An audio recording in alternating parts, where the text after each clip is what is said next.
Have any bill introductions today? All right. Seeing none, we're going to get into the first presentation today.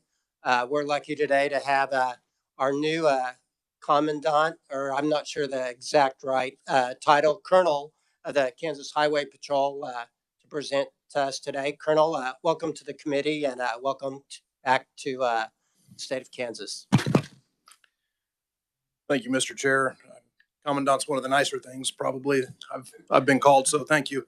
Mr. Chair, Vice Chair, ladies and gentlemen of the committee, I appreciate the invitation to come here today and talk to you about the state of the Kansas Highway Patrol in 2024. Our office provided this committee with some material, some graphics. You may or may not have that available to you, but if you do, I'd draw your attention to the first page that has the zone map or the troop map across the state of Kansas. The first thing that I just wanted to touch on, if you can see that graphic, is the Highway Patrol is divided into 8 troops. It has been for many, many years. That has not changed in recent past. But what I wanted to note for your interest is that the 6 troops that you see there, plus in white in the northeast corner, those 7 troops, beginning with Kansas City and counterclockwise Topeka, Salina, Hays, Garden City, Wichita, and Chanute. And then what you don't see represented is the Turnpike troop. Those 8 troops, and as they're broken down, you can see by colors, represents zones within each of those troops. The point that I'm trying to make with this is, for example, in Northwest Kansas, Troop D, you can see color-coded in brown, 8 counties that make up a zone. And in those 8 counties at any particular time, there may be only 1, maybe 2 troopers on duty. So in a later graphic that you'll see, it indicates that we're down approximately 66 sworn law enforcement positions across the state. Now that 66 represents numbers from both our trooper population, our specialty units such as aircraft, canine, bomb detection, motor carrier safety, but also our Capitol police officers. That's about 13%.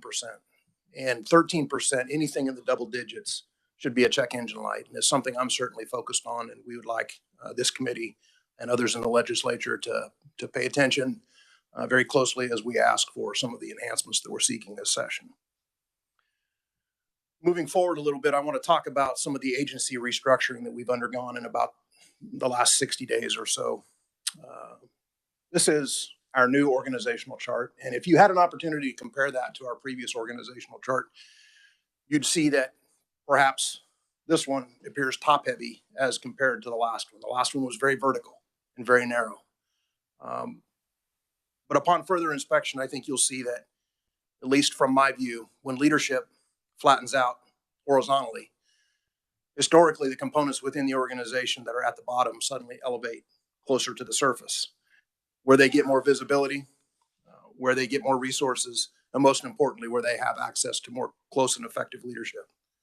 My goal at the Kansas Highway Patrol is to balance each of these priorities by aligning troops and units with similar responsibilities under the same umbrella.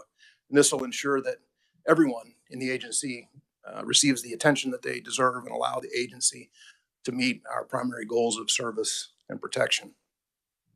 I want to talk just a little bit about the new elements within the patrol. Because of the reorganization, we did sprout new elements. The first I want to talk about is this snapshot called the Protective Services Bureau.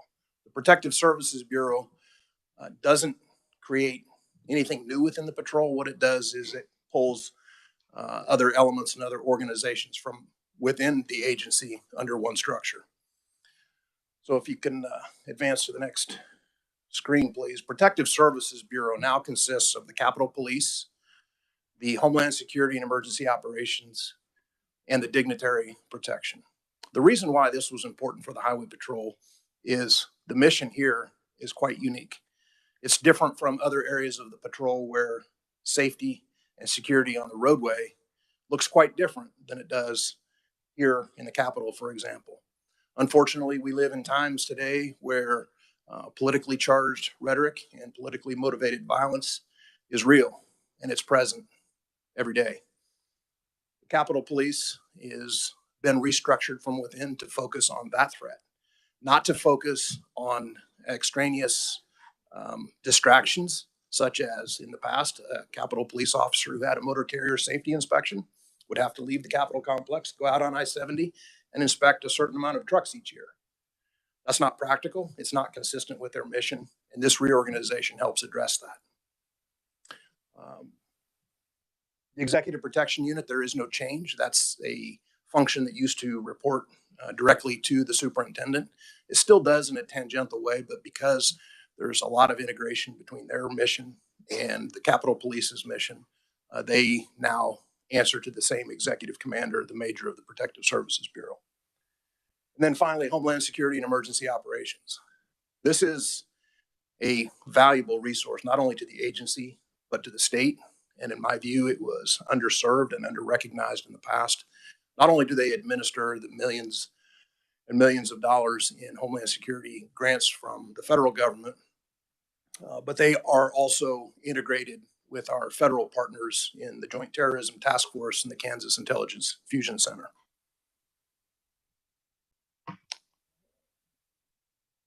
This is a new iteration of an organizational component within KHP that I'm quite proud of, frankly, and that's the Investigative Operations Bureau.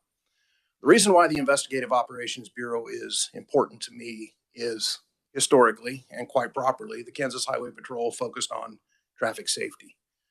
The reality is, though, because of their robust criminal interdiction operations, they arrested, I think in 2022, over 2,000 felons, over 2,000 felony arrests.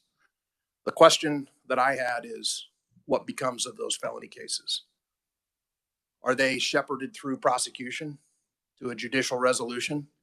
And the answer is, we don't really know. And so the Investigative Operations Bureau was put together to ensure that we know what happens to those felony arrests. It's absolutely our obligation, and it's absolutely essential that the citizens of Kansas can count on the Kansas Highway Patrol to ensure that when a felon gets booked in jail, a case is presented to a prosecutor, what the prosecutor needs is available to them, and that we do everything we can to reach a criminal conviction. But that's not all that the Investigative Operations Bureau is about. There are several other components within the Highway Patrol that were compartmentalized into other areas of the agency. For example, the CHART team, the Critical Highway Accident Reconstruction Team. They were assigned to our Motor Carrier Safety Unit, but they were responsible for the felony prosecutions when a driver who survived an accident and was at fault was appropriately accountable in the judicial system. That's not a function of traffic safety. That's a function of criminal investigations. And so we want, when those crimes occur that lead to a crash, that they get the appropriate judicial accountability that's expected.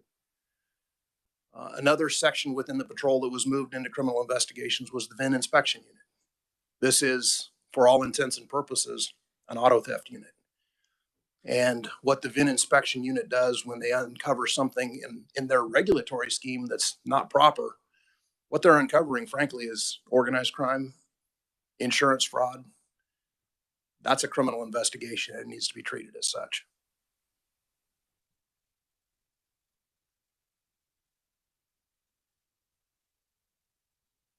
All right, moving on to the Administrative Services Bureau.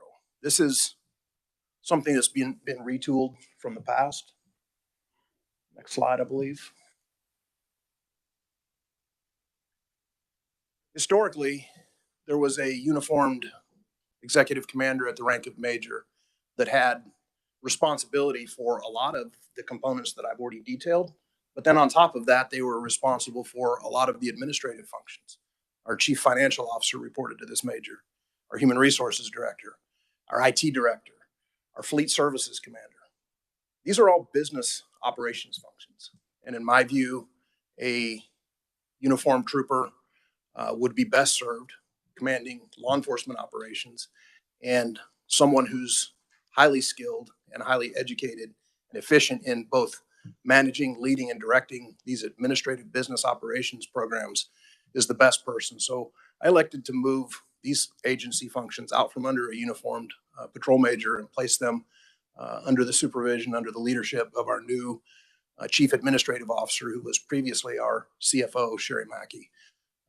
So these administrative functions are now handled at the rank of Deputy Secretary, the equivalent to the rest of the uniformed majors in the agency, but frankly with a little different perspective and a little different credential portfolio to handle these issues. The last agency reorganization thing that I'd like to brief you on is our professional standards unit. Professional standards unit historically has been what you may know as internal affairs. Simply put, their primary focus was to investigate allegations of misconduct and impropriety by KHP personnel. My background in the federal service led me to make the decision to expand this for accountability and transparency purposes. It's not just employee misconduct that we need to be attuned to. It's programmatic stewardship. So we created the position of an audits and inspections lieutenant. And the role there is to take our certification by CALEA, the Commission on Law Enforcement Standards accreditation, and apply those programmatic standards with a focus on accountability. So while professional standards internal affairs expects individual employees to be accountable for misconduct, the audits and inspections team expects the agency to be accountable for programmatic compliance. So it's really a compliance arm that really supports this whole idea of professional standards as an idea as opposed to a function.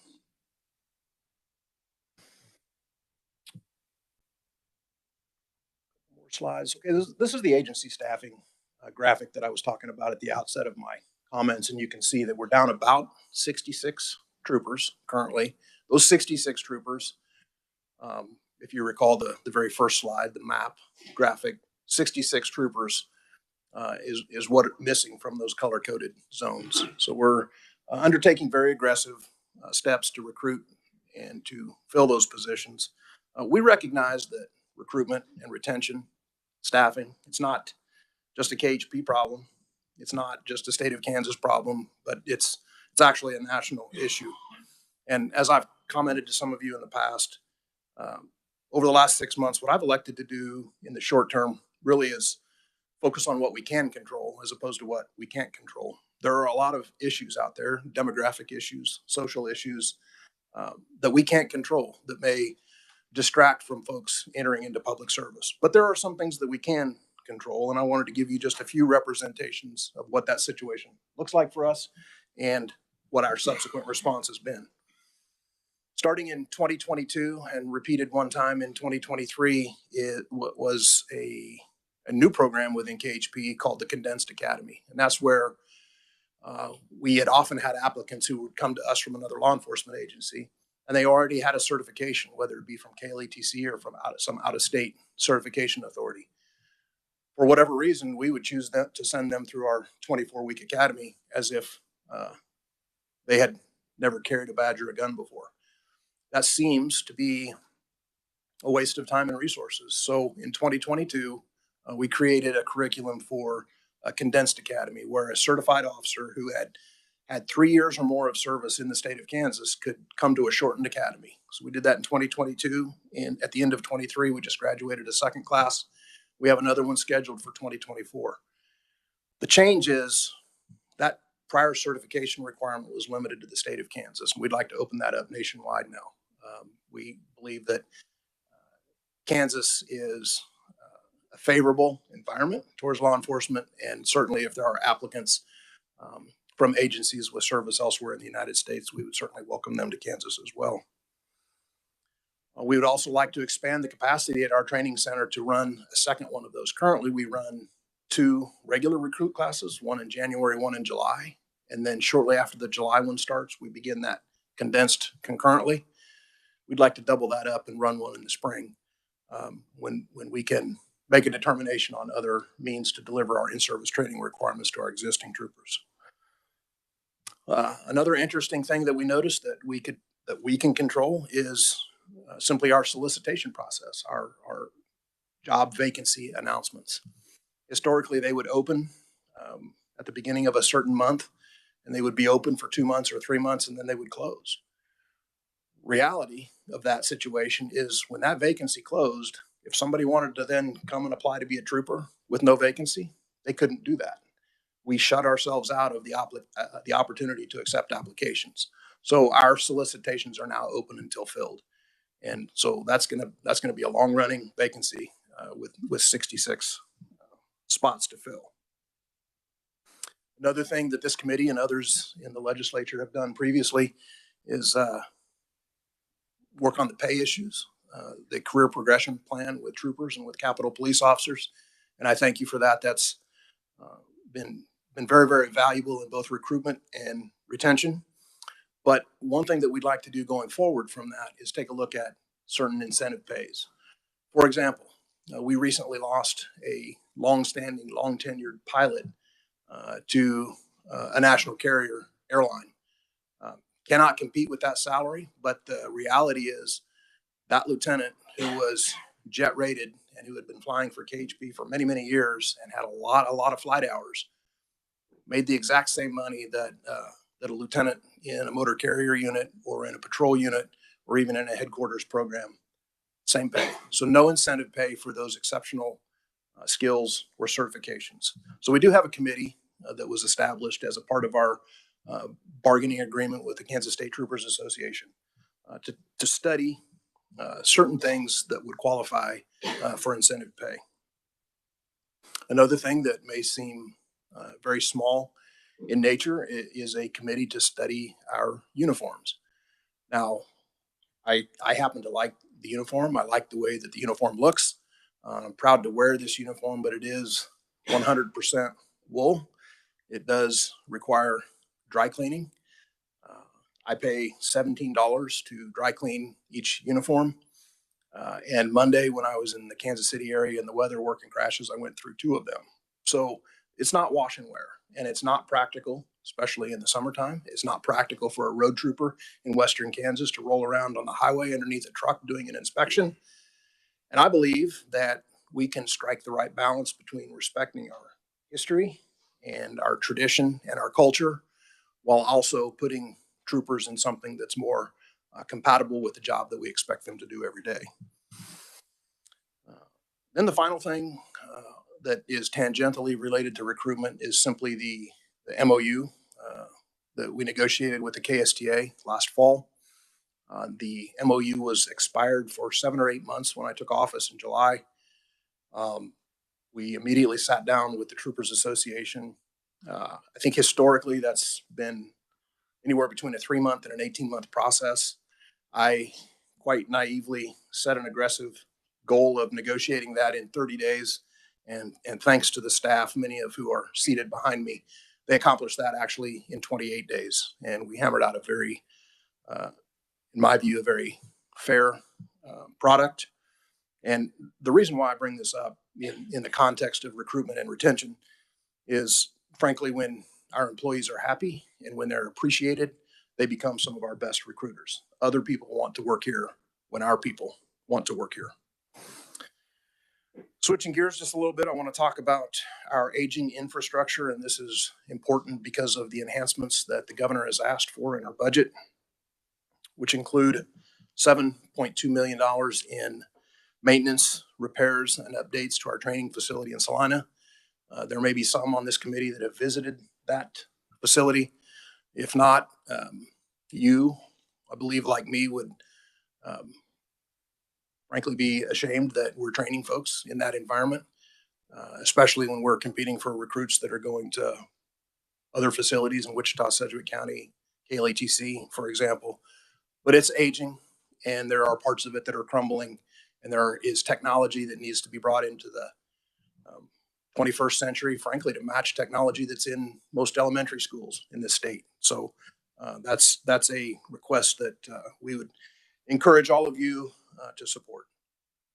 Another enhancement request that comes forth in the governor's budget is about $10 million for a new communications center. Our existing communications center is at the same facility, at the same campus in Salina that the training center is at, the old Marymount College. That is a facility that's too small. It's outgrown its useful life. It's not hardened against things like a severe weather event. The technology, for example, needs to be updated to voice over IP lines and fiber lines as opposed to some of the old cat cables. Again, it's outgrown not only its usefulness, but also the size.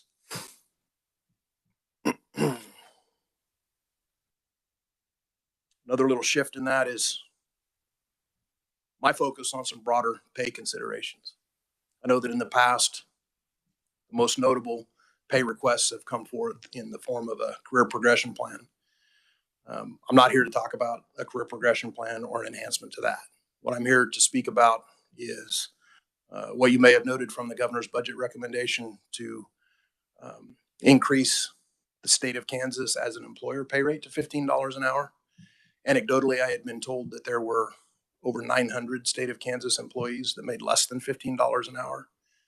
Made me curious to see how many of those were Kansas Highway Patrol employees, and I'm ashamed to say that there were 6 that made under $15 an hour. These are long-standing, tenured employees. There are a whole bunch more that are between $15 and $17 an hour that wouldn't get a raise out of that proposal. But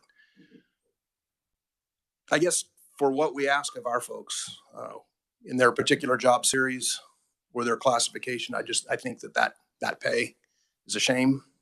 We expect them to be career professional servants, yet we pay them less than a lot of high school part-time jobs. And my view is that we get what we pay for, and to do it right, it costs what it costs. Just a couple of words on upgrades that are underway at KHP.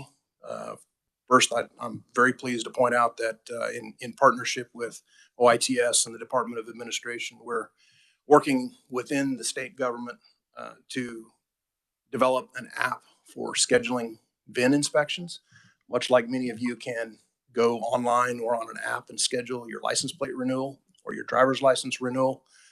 What you can't do is schedule an inspection to transfer an out-of-state title to a car that you would like to register here in Kansas. That leads to excessively long lines around the state, and there's technology readily available to us and folks ready to step up and assist us. And so we're in the process of developing an online scheduling app for VIN inspections. Another thing that I think might surprise many members of this committee is the Kansas Highway Patrol does not wear body cameras. That's an expectation that most communities, most city leaders and county leaders expect of their law enforcement agencies, and in fact have equipped them with body cameras. We still have dash cameras in our patrol car and have had for a couple of decades, but we do not have any body cameras in service. I think that's a disservice to us. I think that's a disservice to you. I think it's a disservice to your constituents. Transparency is key in today's society. It keeps us accountable. It also keeps a lot of officers out of trouble, frankly, when complaints can be unfounded or unsustained. Not to mention the evidentiary value that they provide in the judicial system. So we've asked in the governor's budget for a $2 million appropriation. That's about half the cost. The other half we are applying to the Department of Justice for a grant. The budget proposal does not have strings attached. So if we were not fortunate enough to get that matching grant of $2 million, we would still ask for the $2 million and may actually come back with a hat out asking for the full bill. But we are initially starting out with a split cost there. And finally, I just wanted to mention a couple things on our legislative agenda for this session. There are really 2 key areas that we're focusing on in this session. Number one is excessive speed. I think on the issue of excessive speed, just for context, I'd asked our staff to compile some numbers for the last 4 years. In the last 4 years, the Kansas Highway Patrol wrote about 250,000 speeding tickets at any speed, 250,000 over 4 years. So about 60,000 of those citations were for over 20 miles an hour over the limit. 20 miles an hour over the limit. About 12,000 12,000 of those citations were for speeding in excess of 100 miles an hour. That's unacceptable. And we have to address that. We have to find a way to counter that through an enforcement message. Those are your kids, your family members, your constituents that are out there driving the same roadways that people driving in excess of 100 miles an hour are driving.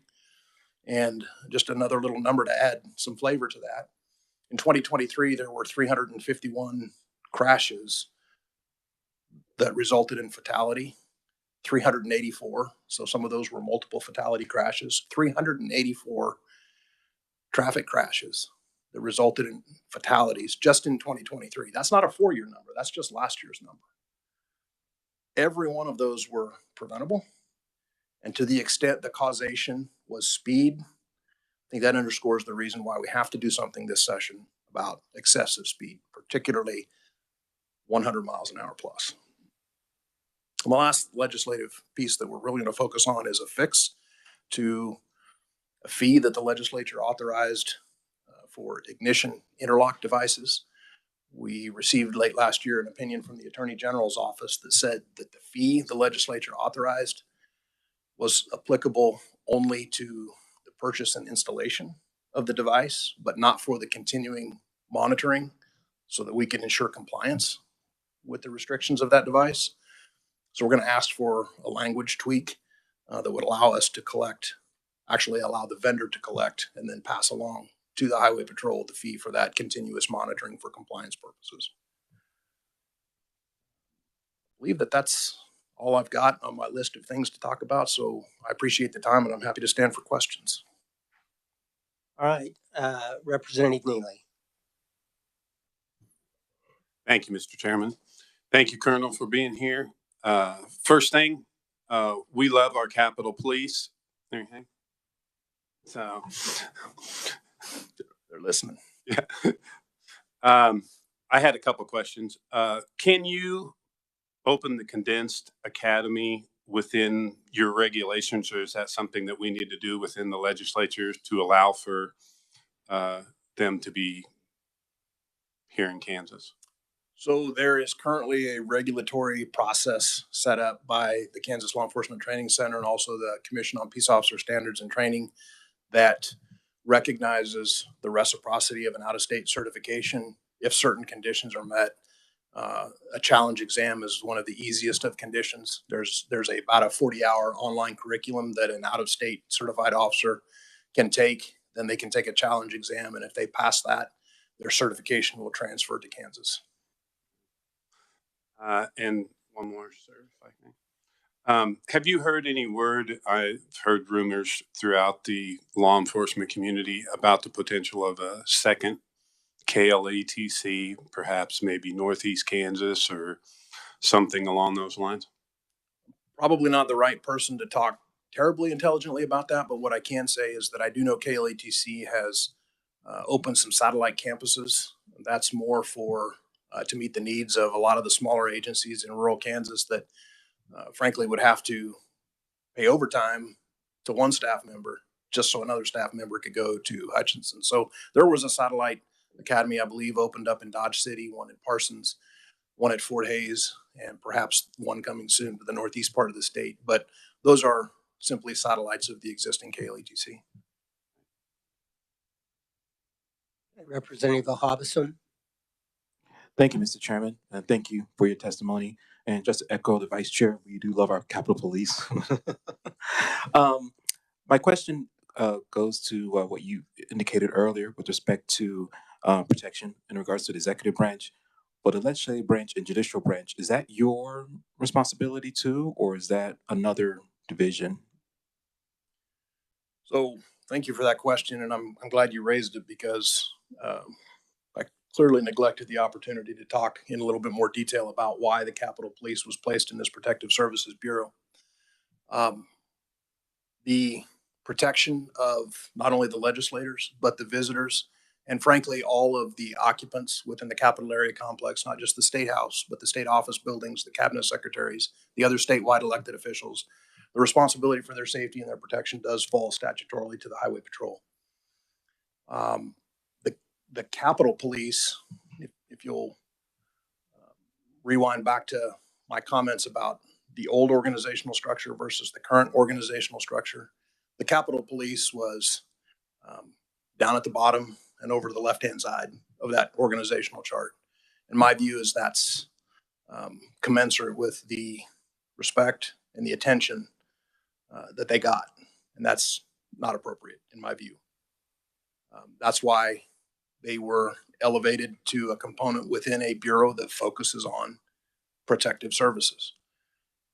The Capitol Police, in my view, is a specialty unit. They should be treated like one. They should be trained like one. They should be equipped like one. Their mission is different. Again, it's unique. It's not traffic safety. It's building safety. It's personnel safety. It's threat detection, threat mitigation, things of that nature. So that's why they were moved, and that's why they have an executive commander to focus specifically on what their mission is. Because I asked, sorry.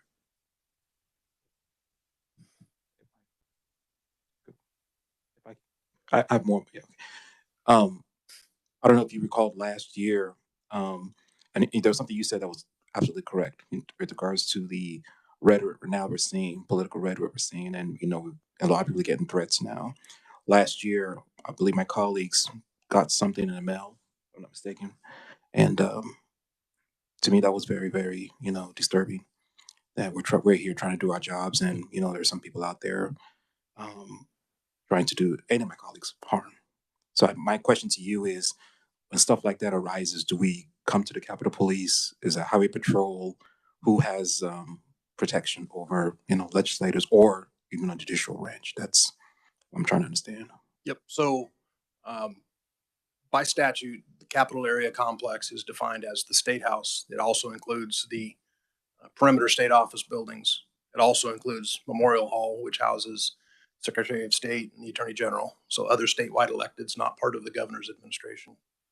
The Judicial Center, which is the third branch across the street to the south. All of the protective services for all of that infrastructure, those buildings and the people in them are the responsibility of the Capitol Police. So any threats to you or your colleagues or anyone within that Capitol Area Complex, it does become the purview of the Capitol Police. I would just also note that one of the functions within Homeland Security and Emergency Operations, which is part of this bureau, is our partnership with the FBI and their Joint Terrorism Task Force and our role in the Kansas Intelligence Fusion Center. That's where the first red flags with respect to protective intelligence would pop up. And by now moving them as part of this Protective Services Bureau, that information isn't going to be slow to be reacted to. It's immediately available to the people who are responsible for your safety. And one last question, Mr. Chairman, please. Over the years, one thing that we have seen within law enforcement, is actually mental health. What is your agency doing with respect to the personnel working within Highway Patrol? What are you guys doing to actually address mental health with respect to your the employees coming in, actually officers that are already Highway Patrol officers? So our training center in Salina is home to our peer support and our wellness program. We do have peer support counselors throughout the state and also other members of the wellness program. We have an electronic system or a digital system that serves as an early warning system, if you will. So there are different things that could trigger a supervisor or a commander to specifically hone in on an employee's potential mental health crisis. And then I would just note that while it's not something that the Kansas Highway Patrol is taking the lead in, we certainly are in support of the Kansas Sheriff's Association, the Kansas Peace Officers Association, and the Association of Chiefs of Police will be appearing at times throughout this session in front of different committees to advocate for better services available to law enforcement officers who are suffering from post-traumatic stress, PTSD, or other mental health related concerns. Unfortunately, right now, the state of Kansas does not recognize PTSD as something for which our health insurance carriers will provide a service for. The reality is we're exposed repeatedly to horrific and tragic events, whether it's the death of a child, whether it's a suicide within our ranks, the arriving at a horrific traffic crash, sometimes even just making death notifications. Those things take a toll over time, and those are directly connected to an officer's service, yet they're not recognized for medical treatment. So that's something that those associations, I would ask you to be in tune to and listen to what those requests are. Thank you, Mr. Chair. All right, Representative Hall Heisel. Thank you, Mr. Chair. Thank you, Colonel, for being here today. I echo all my colleagues' sentiments on the Highway Patrol. Thank you guys for all you do, keeping us and our families safe out there, especially in this weather. I support law enforcement. I back the blue, but I also support the Constitution. And there's been obviously an ongoing lawsuit right now with the two-step tactic. So I just have, Mr. Chair, just a couple of questions. I understand this is pending litigation as well, so there may be not some things that you guys are able to go in. And I believe this was ongoing before you became stepped up as well. What was the intended rationale or purpose of the actual two-step tactic? Well, thank you for the question. It gives me the opportunity to speak to something that, frankly, I believe there's a lot of misinformation circling about. And really part of that is something I should take responsibility for, because what the press prints is what the press believes. And I, until right now, really haven't weighed in on that publicly. So I can imagine my comments today might generate a little bit of scrutiny. I have to be sensitive to the fact that the state of Kansas filed an intent to appeal the U.S. District Court judge's decision. But I want to talk about really the outcome of that case briefly. So what that case really is about is that in civil court, not in criminal court, most of these issues are adjudicated through a motion to suppress in a criminal case, wherein a judge can make a ruling on the propriety of the search or the seizure. And if they did it wrong, the evidence would be suppressed, and then the prosecution could decide whether or not they pursued without that evidence or whether they had to dismiss a case. That's the remedy in a criminal case. This was not a criminal case because the 5 plaintiffs in this case were not found to be carrying any contraband. What this case represents is 5 instances over a period of 5 years where troopers detained motorists beyond the original stop for what the court ultimately determined was their inability to meet the reasonable suspicion burden. And that really is the crux of the two-step. Contrary to what you might read in the media, the judge did not per se rule that the Kansas two-step is unconstitutional. What she said was that if you finish the traffic stop for the reason for which the motorist was originally detained, in order for you to continue that detention beyond writing the ticket and telling them to have a nice day, the only reasons for which you could continue to detain them is, number one, they consent knowingly and voluntarily consent to it. Or number two, if in that original stop you developed reasonable suspicion. That's what the judge said. You have to have one or both of those conditions in order to detain them. That's been our practice. That is not inconsistent with what the two-step is. The two-step is a characterization that I don't know who came up with that name, but that's simply a description for the process that I described. And that always has been the law. What this lawsuit represents is she found in those 5 instances, we didn't meet that reasonable suspicion burden. So as a result, the court said that we were unlawfully engaging in a pattern or a practice that violated the rights of certain motorists. the basis of the appeal is simply that we disagree that those 5 instances represent a pattern or a practice. And the reality is that judges at all levels, state and federal, circuit court, district court, appellate court, Supreme Court, and lawyers on both sides, prosecution and defense, and certainly the ACLU, often disagree on those constitutional questions.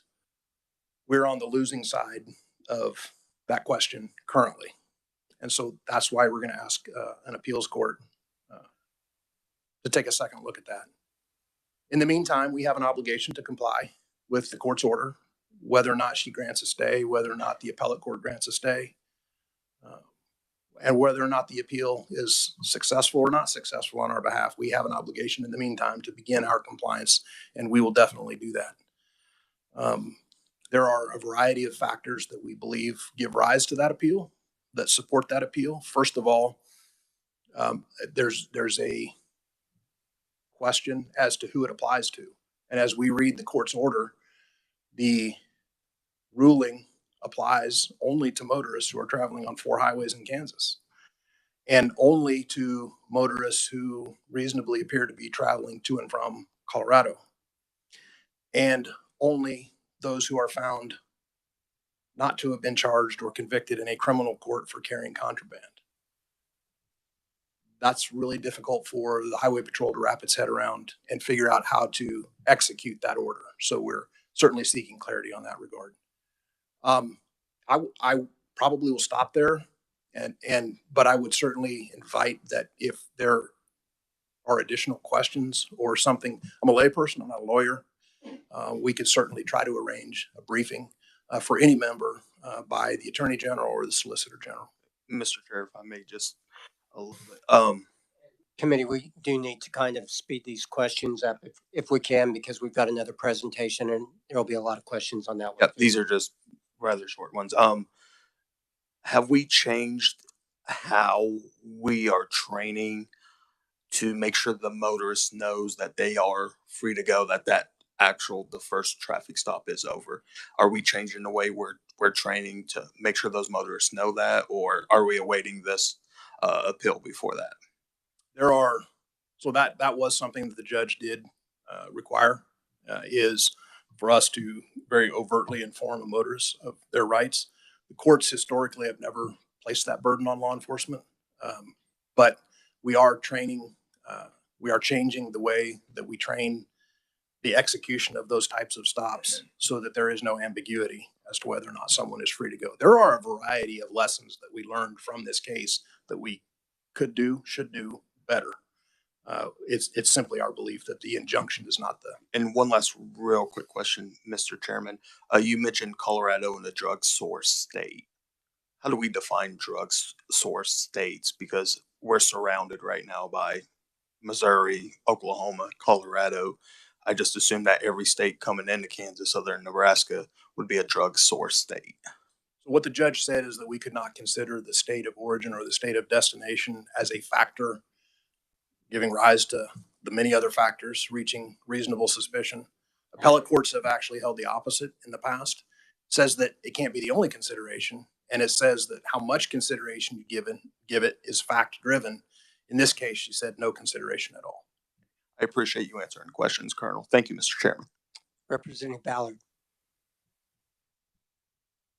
I'll be very brief. You mentioned you were asking $2 million for body cameras because we don't have them. And $1 million would be to the Justice Department. How many body cameras are you talking about? So a matching $2 million from the Justice Department for a total of 4, and that would be enough to equip every uniformed member of the patrol. So between 450 and 500 camera systems. It's another.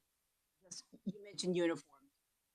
I just happen to know some departments have summer uniforms and some have winter uniforms. And I'm thinking about how cold it is right now. You probably can appreciate the wool, but have you thought about 2, or is it that added expense?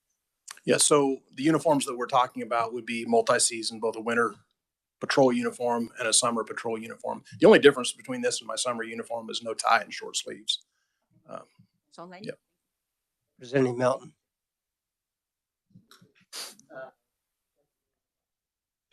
Thank you, Mr. Chair. I'm sure we were going to get to me. So I've got about 1 million questions and I'm not going to ask them all. I would love to sit down with you at some future point because you really got the juices going there, the brain going. But the first thing, I think I heard you say that your health care for your patrolman does not cover PTSD treatment. Let me clarify that. I can't speak for the healthcare provider and the carrier. What I meant to say and what I should clarify is that for purposes of workman's comp, that's not recognized as a service-connected illness or injury. That is outrageous and unconscionable. And I will be digging into that at depth in insurance or wherever else I gotta. I mean, that's just a dereliction of duty, frankly, in my mind, of us to you and the men and women that you lead. So we passed a bill that promises the last one, Mr. Chair. We passed a bill last year about human smuggling with the intent of giving our law enforcement officers more tools should they find, vehicles full of people being smuggled for the purpose of exploitation. Could you give me a sense of, has that been a valuable tool? How much is it being used? How many folks are we stopping on our highways? And has it had an impact on the problem?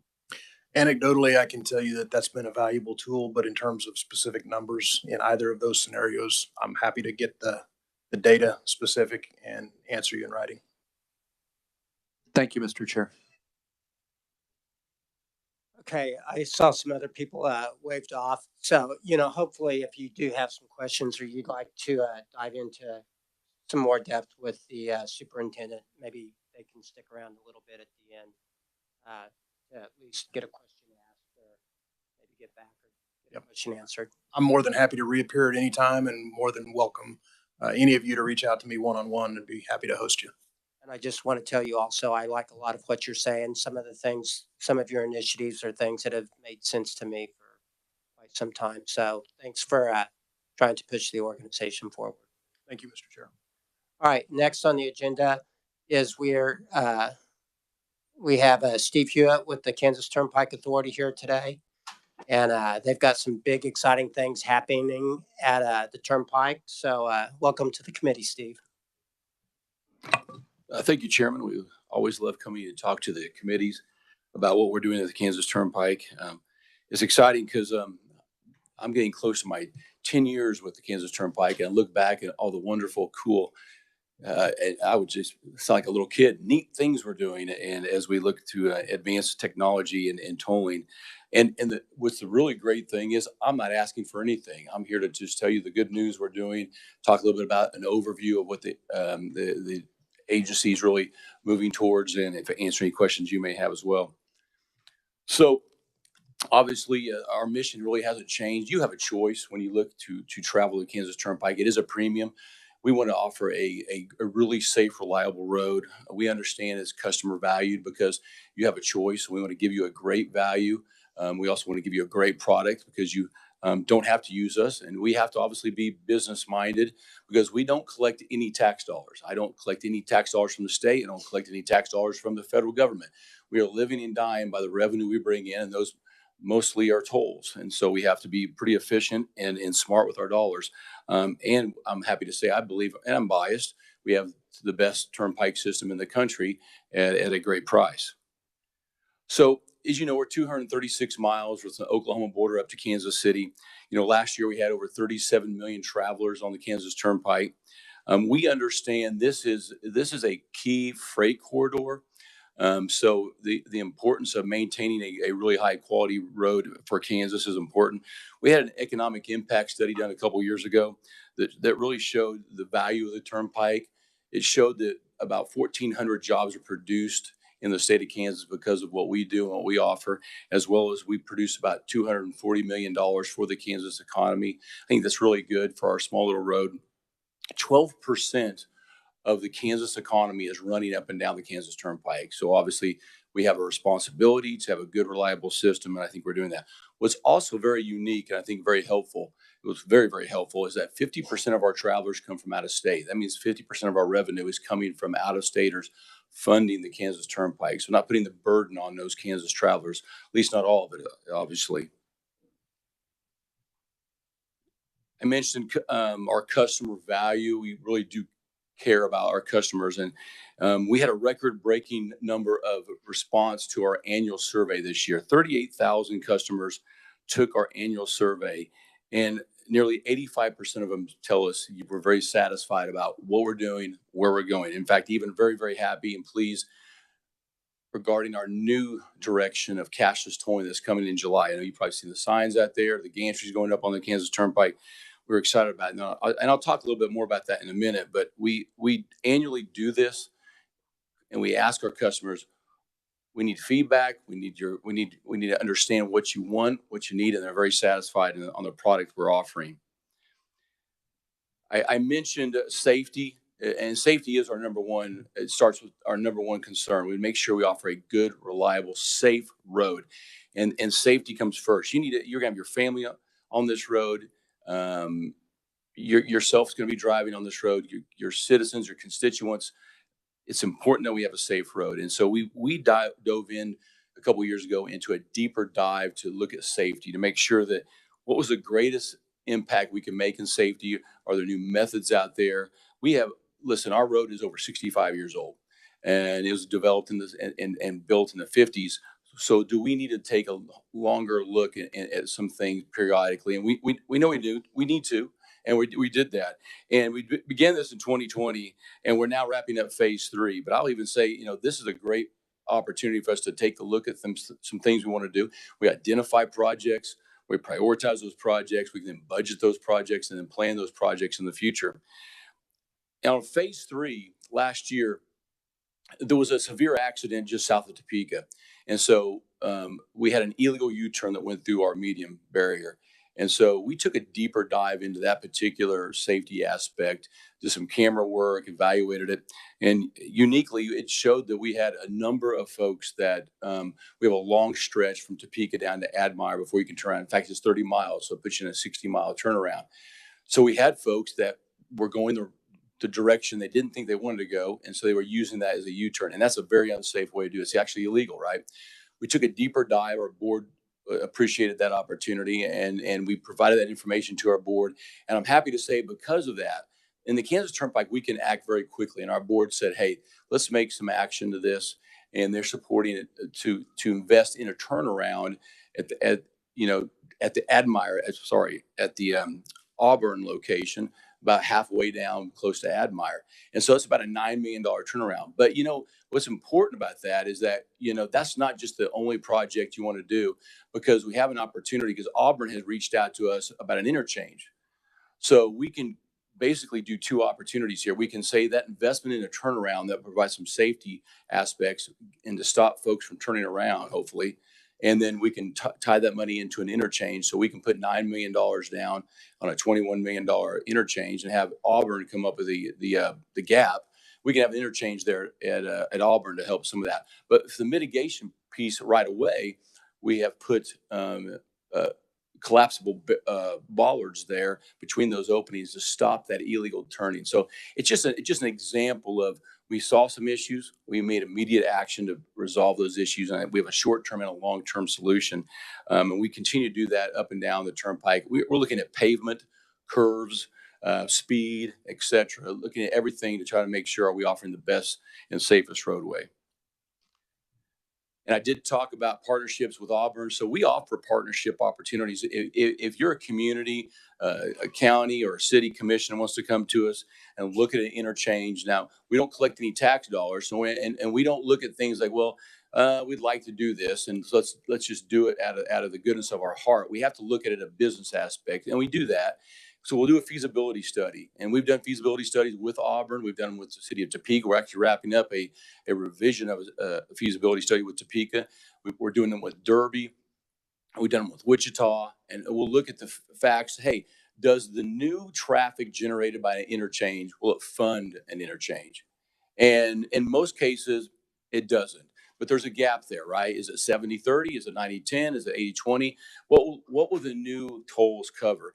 And so we're willing to work with those communities to fill in the gap. So for this particular Auburn situation, we're willing to put in for a safety aspect, put in some money, and they're filling the gap. But if Topeka comes to us and they want to fill the gap, or the city of Derby, we're willing to do that. And so I think that's the way we have to look at things from a standpoint, because we're self-sufficient. We have to be very smart with our dollars. So if it's not a safety issue, we have to look at it at a business aspect as well. So we do those feasibility studies. Now, people have asked us a lot about, hey, why don't you take federal dollars? There's a lot of federal money out there, and we understand that. We have reached out to the Federal Highway Administration, and they've told us, you don't want to do that. If you do that, you have to federalize your roadway. Well, what would that mean if we federalize the Kansas Turnpike? Well, you lose your service areas. You no longer would have fuel at your service areas. That's a safety issue. You'd have no convenience for those customers as well. No tax dollars or revenue brought in anymore.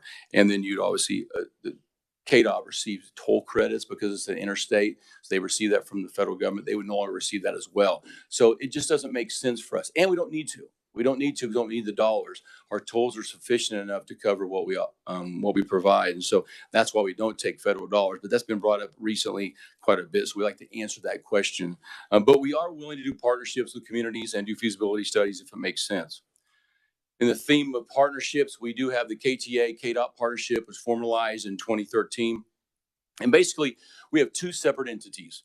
However, though, if we can work together to save money and find projects that make sense, we do that. We don't use KDOT money, and the statute doesn't allow us to, and KDOT doesn't use our dollars. They stay within the realm of KTA. But we have worked on projects together that made sense.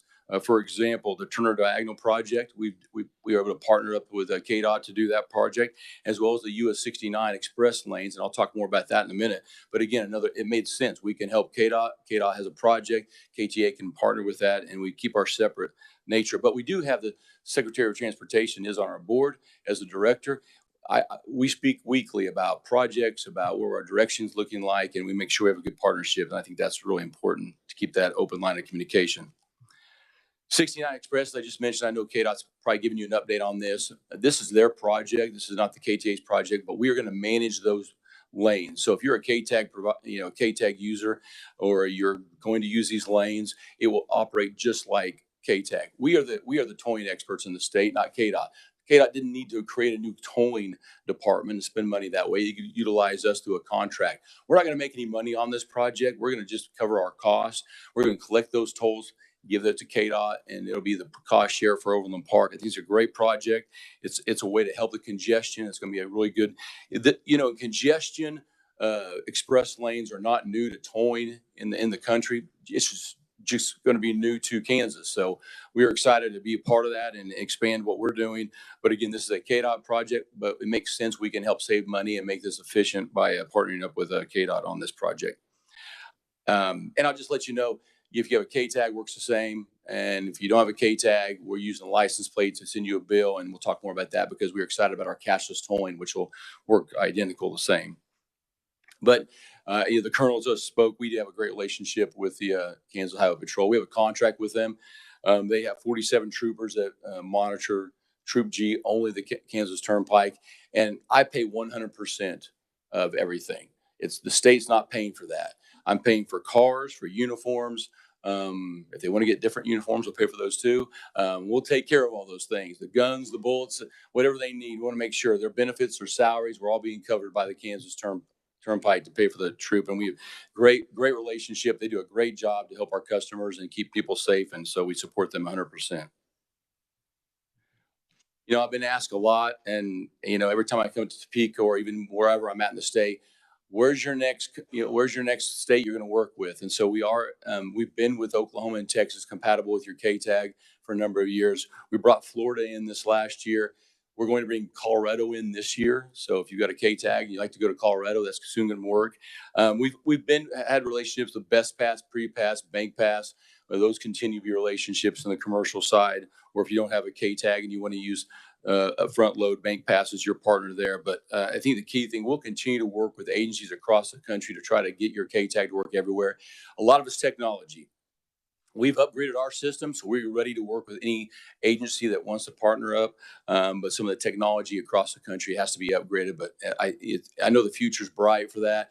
I know every state wants it. We'll eventually get there. But we're excited to say that we've got it Florida this year, and we're excited to bring Colorado on as well.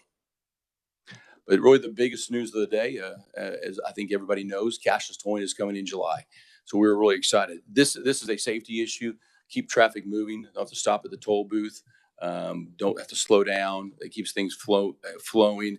We were asked by customers, listen, we want you to be more like the Texas turnpikes, the Colorado turnpikes, where you're just keeping things moving. I don't have to stop and slow down and have a special lane or pay a price at the toll booth. So we're going to remove those toll booths, and we're really excited about this. So this is going to be and it was the right time for us, because it's the right time because, number one, we had an aging workforce. 75% of our toll collectors are going to be at retirement age this year. It was the right time to do it and to transfer them into other jobs and retrain them, as well as we had to make we had some aging equipment in the toll booths. We're going to have to upgrade. That's not where you want to spend your dollars. You want to spend those dollars in a more advanced technology way, where the future of tolling is going. So we wanted to do that, as well as it's a way to stay efficient. We want to be the most efficient. Human capital is our biggest cost. If we can drive the human capital cost down, the efficiencies are there, and then we can make the tolls stay low. And that's what we want to do. Put the money back in the roadway, not put it in people that are there collecting your tolls. And we want to be that way. And the world's changed. The world's changed since I took over in 2014. In 2014, 35% of our customers had K tags. Now it's 70%. People are wanting that flow through. They want to drive through. They want convenience. Just bill me. Take it easy. I just want to get my destination as quick as possible. We hear you, and 85% of our customers are saying that's what they want, and so we are going to do that. And it's over $100 million investment we made. And we're really excited about it. Now, to even help explain it, I have a real short video I'm going to show. Helps even explain it better than I can. In 2024, KTA is transitioning to cashless tolling. But how will that work? Let's take a look.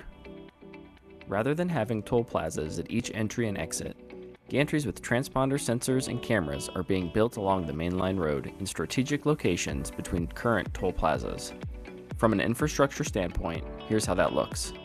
There will be 21 overhead toll gantries along the 236-mile roadway, and drivers are charged a toll each time they use one. From there, drivers will be billed using either a compatible transponder or by using registration information based on the vehicle's license plate. If you're familiar with the highway speed lanes at Southern Terminal, East Topeka, or Eastern Terminal, they will operate exactly the same. One of the most exciting changes for drivers will be the elimination of congestion when exiting. No more waiting in line to pay a toll or getting stuck behind someone in the wrong lane. Over time, cash collection equipment and toll booths will be removed, and entry-exit ramp lanes will be reconfigured for an even more seamless and safe experience. There's still a lot to get done before 2024, but we're well on our way to cashless tolling. If you already use K-Tag or compatible service, just keep doing what you're doing. But if you currently pay at a toll booth, visit myktag.com or call us to help you keep your travel on the Kansas Turnpike easy and convenient. So again, we are really pushing out the information, and even more this next 6 months. I like to say, hey, we're like the Chiefs. It's the fourth quarter. We're getting awful close. We're going to push it on into the end zone and get cashless tolling out there. Right now, open road tolling, if you don't have a K tag and you go the wrong lane, you're potentially a violator. You're no longer a violator. So if you're one of those 30% of those folks that don't have a K tag, we're going to take a picture of your license plate. We're going to get you a bill in the mail, and we're going to make sure we get that to you, and you can pay it that way. And so I think it's a really convenient, safer way of doing things. That's what our customers really want. But on top of that, I'm going to go back here. Drive KS is our new logo. Our new online payment system is Drive KS, and so a website application. So this is a portal to manage all your vehicles. And so if rentals, commercial, personal, you can do everything on one location, one site, manage everything you want. We've listened to other states on the do's and don'ts, collaborated everything, put it into one really nice application here for our customers. And no other states and agencies have done it like we're doing it. This would be really good for our customers. So if you want to manage your K tag or your non K tag, it's for either one. So if you don't have a K tag, or do easy for me to say, right? If you do have a K tag or don't have a K tag, this portal will be the way to manage that, and it'll be very convenient for you. So we're making improvements not just on the roadway, but our back office improvements as well, how we communicate and talk, and in the systems we offer our customers. Okay, so really the hot topic, obviously, in cashless tolling, we're announcing today is our new cashless toll rates. They kick off with when we open the door for cashless tolling here in July, and they're coming. So what's unique about this? They're simplified. It's a per mile rate. And what's unique about this, our board was dedicated to make sure to have the lowest rates in the country. These rates will be the lowest transponder rates in the country. So if you, it doesn't matter if you're commercial or a passenger car, you're going to have the lowest rates possible. And I think that's really unique. So, and I like I said, I am very biased. We have the best system in the country with the lowest rates. I think that's really something to celebrate here in Kansas. And I think it's really, really unique. Now, the only difference you may notice with the gantries out there, right now it's a trip versus a transaction. So a trip today from Wichita to Topeka now has basically on your K tag will just show 7 different transactions because you went through 7 different zones, which are those gantries. But the price will be cheaper than it is today. And it's exciting that we have the lowest tolls in the country, and we're moving forward with everything we do. We've really spent over the last 4 years really gearing up, doing a lot of prep to get to this point. Again, like I said, we're in the 4th quarter, and so what you're going to see a lot of push here the last 6 months from signs, media, community conversations. We'll be out to Lions clubs and Rotary clubs and Chamber of Commerce events. Social media will have these videos and different push to get information to our customers. It's been a journey. We're excited about that journey, and 37 million travelers on us this last year. We're trying to get to everybody, let them know it's coming. If you don't know it's coming, we're trying to get that information to you. We might miss somebody, but we're trying to get the information out to everybody and doing our best, and we're really excited about that. But you'll be seeing and I call it the blitz, the communication blitz of cashless tolling. We want to get it out there, and in the next 6 months, as we get close to July, it's coming. And before you leave, if you have any questions, we've got information and cards. You can take one of these just to give you more information about cashless tolling. We are really excited about it. I'm going through a real quick high-level summary, but we are really prepared for the future of tolling here in Kansas, and here it is for sure. I did want to mention, though, that we're not just doing cashless tolling. We've done a lot of improvements to the roadway itself over the past, even this past year. And this upcoming year, we have 21 capital projects identified, from bridges and truck parking and drainage, different things we always do. We're making improvements along the turnpike. We're just wrapping up the end of a 10-year capital plan. We call it our long-term needs study. And we identified a number of projects we've done and improved. And we've spent over $500 million on improving these projects, improving our system. And that's a lot for our small little agency, and just 236 miles. And we did it, we cash flowed it all. And we didn't take any new debt. In fact, I'm really proud to say back in 2014, we had $210 million in debt. Today, we have $85 million in debt. Not that we're not going to ever take debt again, but we had money in the bank. We wanted to spend it on our roadway, and we did that. And also want to point out, we have the highest bond rating you can receive by Moody's in any toll agency. So we're being fiscally responsible, keeping low tolls, and have a great system itself as far as infrastructure. Okay, I went through that pretty quick, a high-level view of what we're doing. So if you can go to the QR codes and learn more about cashless tolling. Obviously, a US 69 QR code as well to get more information about US 69. I will summarize quickly. As you know, as you can tell, we're very excited about what we're doing. We're customer-oriented. We're focused on helping our customers. We're fiscally responsible. Cashless tolling rolls out this July. That's the new thing. We continue to modernize and make safety improvements on the roadway. I don't take any tax dollars. I'm not asking for any tax dollars. I'm utilizing the tolls I received to put the money back into the road and really offer a great product. Half of that money is coming from out of state. Half of our travelers are coming from out of state. And so I think that's a really good thing as well. And to have the lowest tolls in the country, we we are really, well, I've said it too many times. We're really excited to have that as well and to brag about that. And I appreciate our board for supporting low tolls, but also supporting the infrastructure it takes to keep our system at a high level. So I appreciate your time today, and I'll stand for questions, Chairman. First on the agenda is Representative Ballard. Thank you, Mr. Chairman. I think you have kind of answered it. 70% have K-Tag. 30% obviously does not. All right, if it's cashless toll, and you say you'll send them a bill, but what if they don't have a debit card and they don't have a credit card? And there's a lot of people that fit in that category. Neither do they have a bank bill. That's a great question, and we have solved that. And so, we have a relationship with Bank Pass, and you can go to any Dillons and go to Bank Pass. Let's say you do not have a credit card, you do not have a bank account that you want to give us.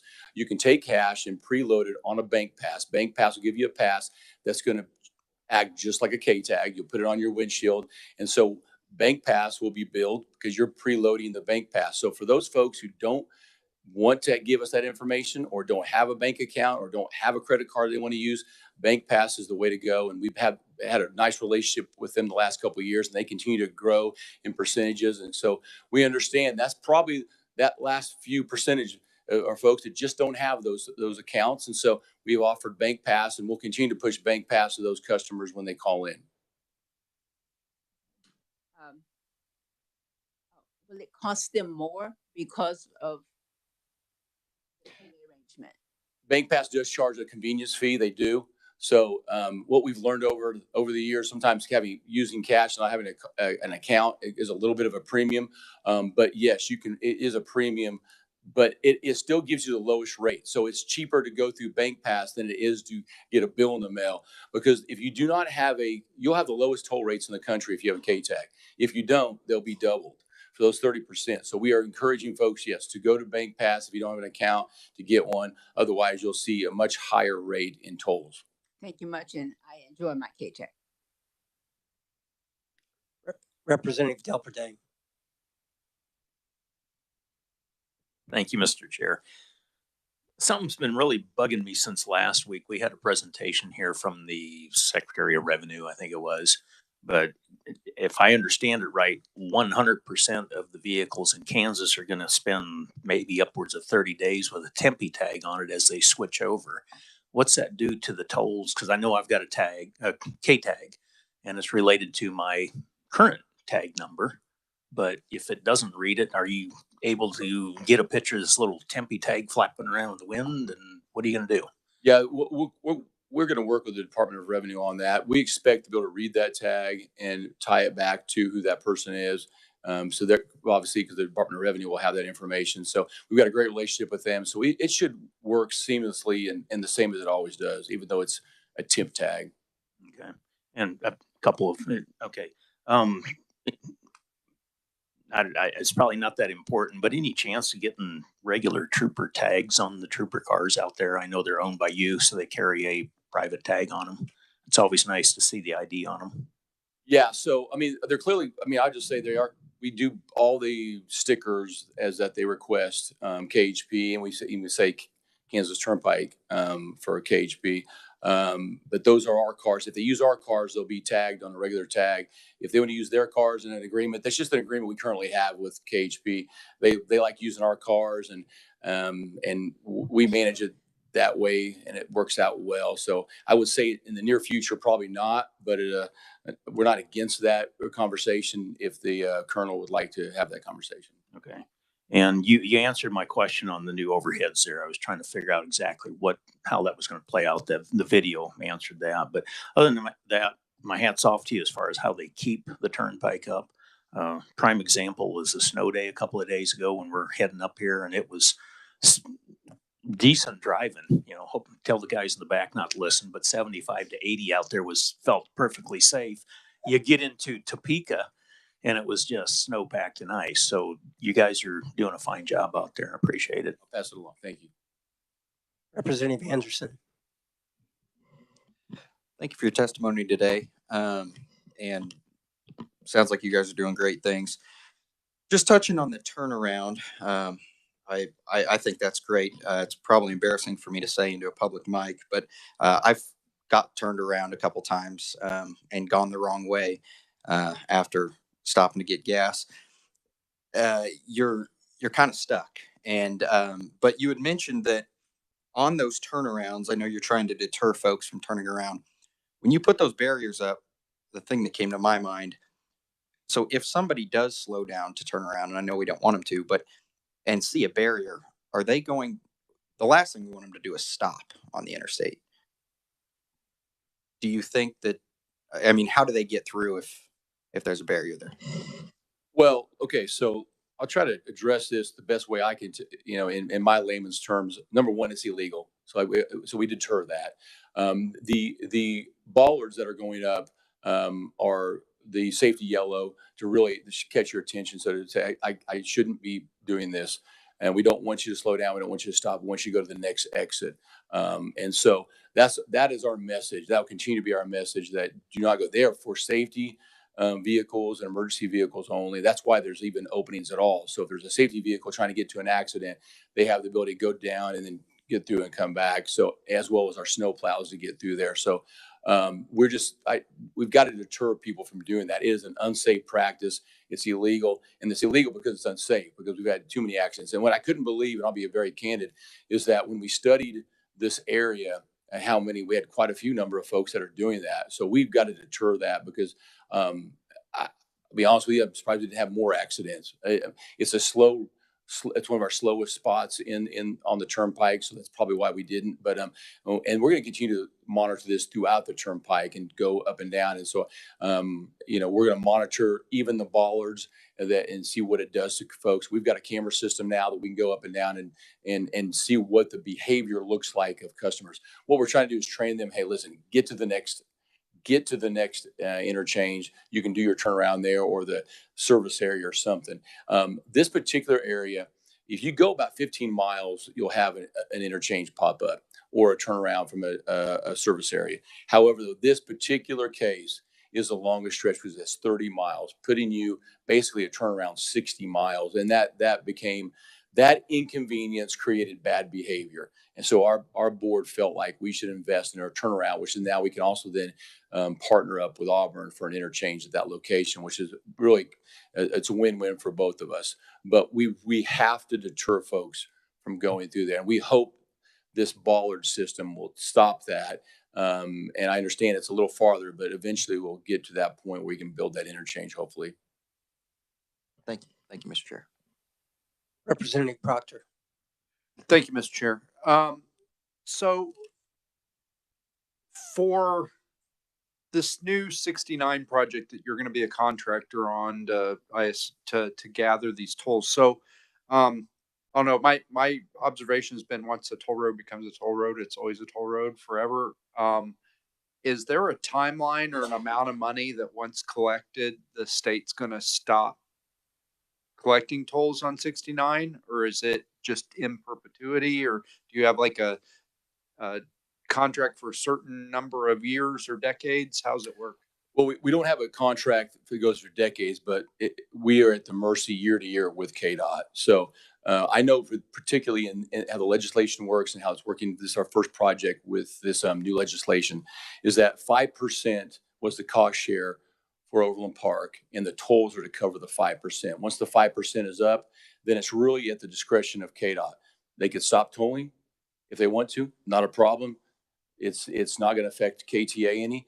We'll do it as long as they want to. It'll really be up to them if they want to take that on and do that. Otherwise, I got to defer you to KDOT on that. But I know the 5% is what the tolling is to cover for the cost share of the community.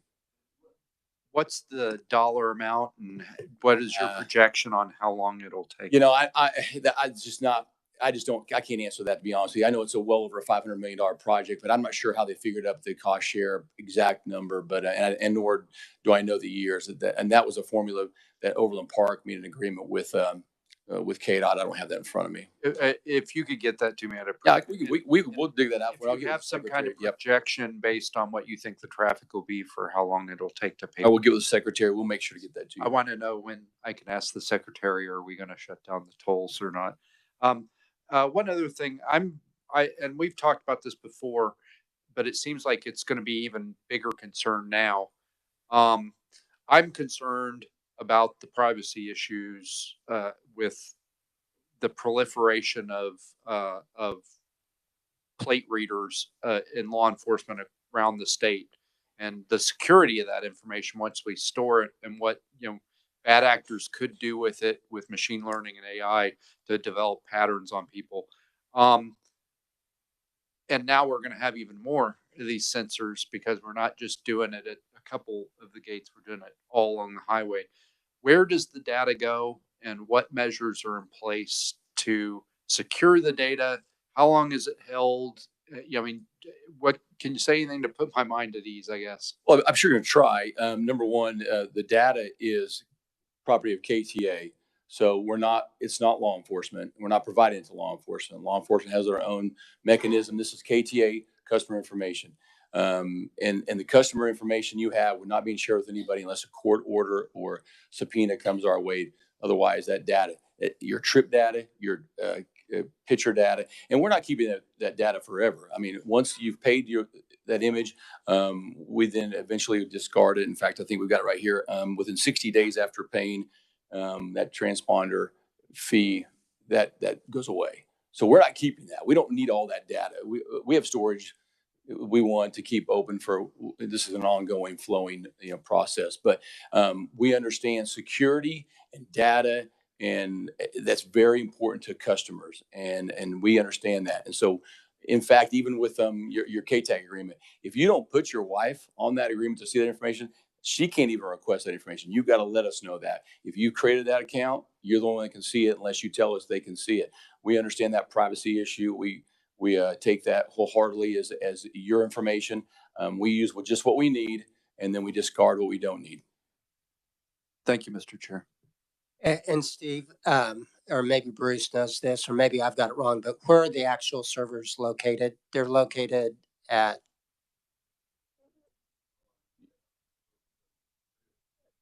Yeah, Bruce, come introduce yourself. And yeah, Bruce Meisch, our IT director. So, and I've got a number of staff here. I appreciate them being here to answer any questions I don't know. But yeah, so listen, we're building a complete back office right there in our Wichita office. That is our main headquarters, and so we've got that, and we're keeping that data. And when we don't need it and we're done with it, we discard it. And we understand that the privacy issue is a question we get every year, and we respect that of customers.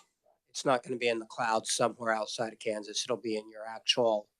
We have that information, correct? Yeah. Representative Hoy.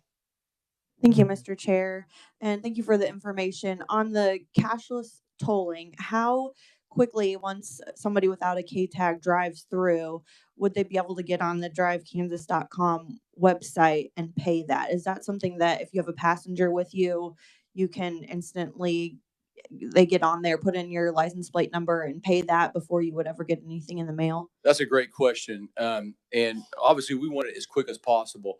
We're going to let customers know at least within 48 hours, you'll have that information. You can do that. It may be quicker. So if it's a Kansas customer, we can get that information much quicker than we can if we're looking for an Iowa customer or a Missouri customer, because we have to work with those states to get that information. And so it may take a little bit longer, but very quickly. But within 48 hours for sure, that will be uploaded so that you can go on there and pay that toll if you want to. Thank you, because I know traveling through Illinois, we've been able to do that with theirs. So if that's something we can look at improving and getting more streamlined, I think that's really valuable, especially to those of us that Absolutely. like to pay it immediately. Our goal is to be as fast and quick in real time as we can. So again, as our system gets up, we'll learn what we need, what we can do. And I think over time, and it's also going to be in the data and information, right? So again, the Kansas information is going to come very, very quickly. But if you're from out of state, it may take us a little bit longer based on what we can get and if it's accurate or not. But we'll have that up quickly, and I think you'll be happy with that. But we'll always look to strive to be better for sure. Representative Essex. Thank you, Mr. Chair. Thank you for being here, Mr. Hewitt. I think Representative Proctor already asked my question. I was going to ask if these cashless tolling cameras will be dual purpose, like for law enforcement as well, and you said they would not. They have to be a subpoena or something. And okay, that was my question. Thank you. Representative Del Perdane. Thank you, Mr. Chair, for letting me go again. Just a quick question that I actually ran into a couple of, it's been several years ago, I should say.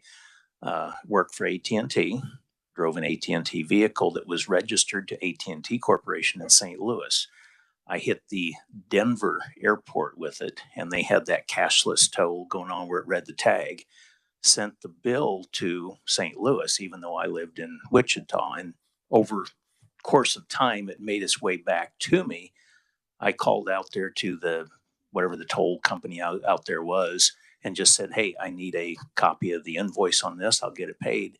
Since I did not own the vehicle, they would not even talk to me. Is there something in place? Because I know we've got company vehicles registered elsewhere running through this thing all the time. Yeah, that's exactly what our Drive KS portal is for. So you upload that information. This is great for rental cars, fleets. I'm using a different truck, potentially for work. I'm going to go through a toll road. I upload that information so you can manage that toll better, so you're not dinged with additional costs from like rental companies or battling the fact that it went to the corporate office and I can't get that information. So this is what this portal is to help you do, is to help guide you through and manage your accounts and vehicles, no matter what. It could be temporary vehicles or it could be permanent vehicles, but it's there to help you. So this will all be at your fingertips under Drive KS. So, hey, Steve, would you take a moment just to introduce your staff and I think Rachel's probably one of the names that they need the most, as they deal with some of these things like duplicate tags across the nation. I would love to introduce our staff. So Rachel Bell here in front is the Director of Business Services and Customer Relations. So KTAG, our customer call center, she handles all that. Communications out to the public as well as media, she handles all that. Over to the corner over there in the second row is our Director of Finance, Brandon Kaufman. Our legal in-staff counsel here, Alan Strite. In the back corner behind him is the Director of IT, Bruce Meisch.